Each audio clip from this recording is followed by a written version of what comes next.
What's going on, everybody? This is Brian Mazika, Fight Guys, and I'm also a Forbes contributor. And I want to talk about Mayweather Pacquiao, the potential rematch, a very lucrative rematch.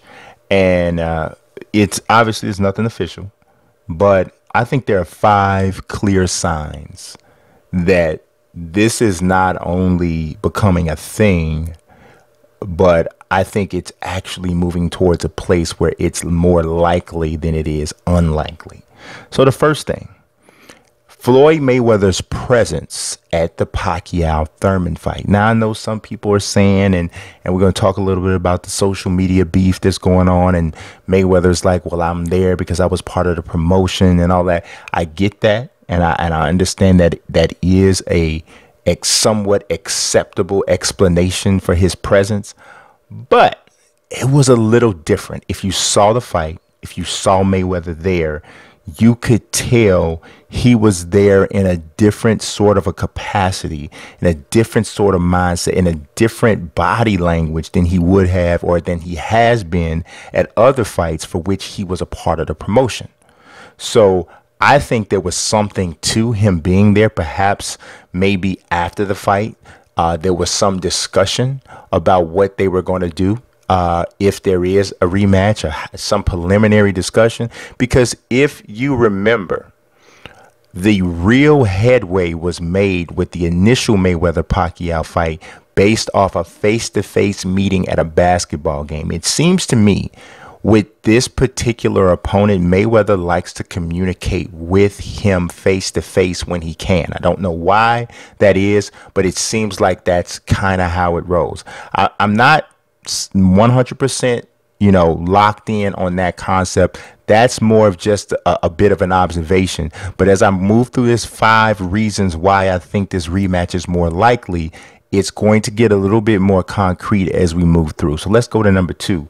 Number 2 is there are rumors that Mayweather is training as if he is preparing for a fight. Now, I've heard that from multiple sources that he's actually starting to put in that preliminary work is what he similar to what he would do when he knows he has a fight on the way. Not that full 8-week or 6 to 8 week training camp, not that level of training, but some training. Now, you can kind of dispute this because Floyd stays in fairly decent shape throughout the year anyway.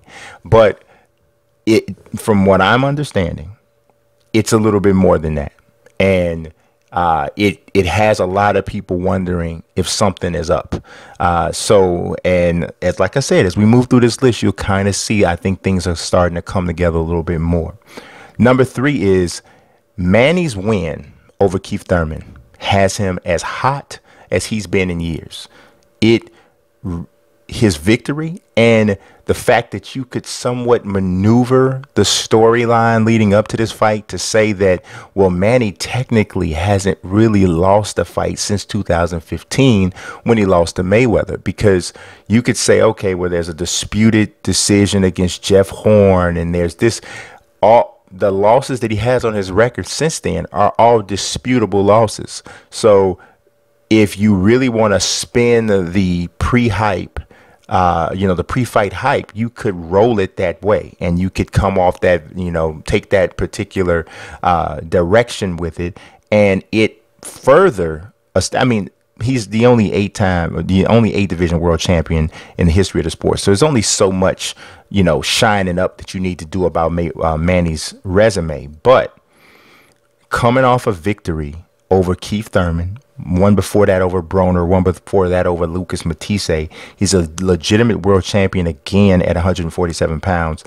He's hot right now. He's hot. And when by him being hot, then that means that the potential financial takeaway for both fighters is at its highest right now. So if you think about where else Pacquiao could go aside from fighting Mayweather, if he's fighting Spence or fighting the winner of the Spence Porter fight or anybody else, there's somewhat of a threat level there. What if Manny doesn't look great? What if Manny gets old overnight? Something to that effect, and he loses. Now it would be very difficult to rebuild Manny up to a place where that level of interest and the level of respect is hanging on his current abilities are back where they are, where they were before that. So where he is right now makes him a prime candidate, I believe, to face Mayweather in that rematch. Now, number 4 is, I don't know if you've seen this, you probably have, the social media barbs that they are, you know, exchanging back and forth have really been interesting, because I'm going to tell you this, this whole thing smells of 2 businessmen, very savvy businessmen who know how to build a fight. If you read these posts on Instagram and Twitter, if you've actually been following Mayweather and Pacquiao on social media for years, as I have been, you'll read these posts and you know they didn't write these posts. Now, it may be their thoughts, but they didn't actually write these posts, because it doesn't even sound like them, not their cadence, anything. This sounds like this is some manufactured heat. Like the things that they're saying are rooted in truth. So it's almost like, if you're a WWE fan, if you're a professional wrestling fan, when they start to allow real life to imitate the storyline or to bleed over into the storyline, people start saying things that are really real, but it's still a part of the whole thing. It feels like that.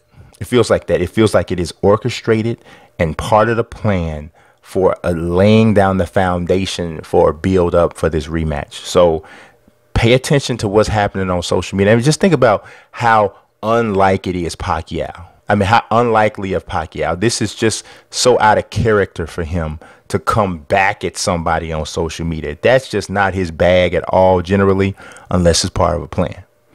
The last one is quite simply age and money. Manny Pacquiao will be 41 years old in December. Floyd Mayweather will be 43 in February. The end of the rope is coming as far as a boxing career for both of these guys very soon. And if this rematch is ever going to happen, you got to think it's got to be sooner rather than later, because what is the real interest of watching 45-year-old Floyd Mayweather against 43-year-old Manny Pacquiao? I just don't think that's something people are going to be jumping up and down to see. Now, obviously, it's only 2 years difference, but 2 years makes a difference. And I don't think that's something that they would want to do. Now, you might say, well, who says they got to do a rematch anyway? Well, nobody says they have to, but money talks, you know, and if you know, Floyd talks about loving retirement. Well, the only thing we know that he loves more than retirement is money. And with this sort of a payday sitting on the table again for both guys, it's very difficult for me to imagine that they would walk away from it without trying to capitalize or maximize on their earning potential, especially since both men are relatively healthy. So I think that's the last thing. And these are the last signs to me that lead to the belief that Mayweather Pacquiao 2 is becoming an inevitable event, rather than something that we just kind of talk about and wonder about after their first fight in 2015. So as always, I appreciate you watching. I want you to make sure that you subscribe to the channel. Leave a like if you haven't. And when you do subscribe, make sure you click that notifications bell. You know, so that way you'll know when the videos are dropping and you'll get a notification about it. So, as I said, appreciate you watching. God bless and peace.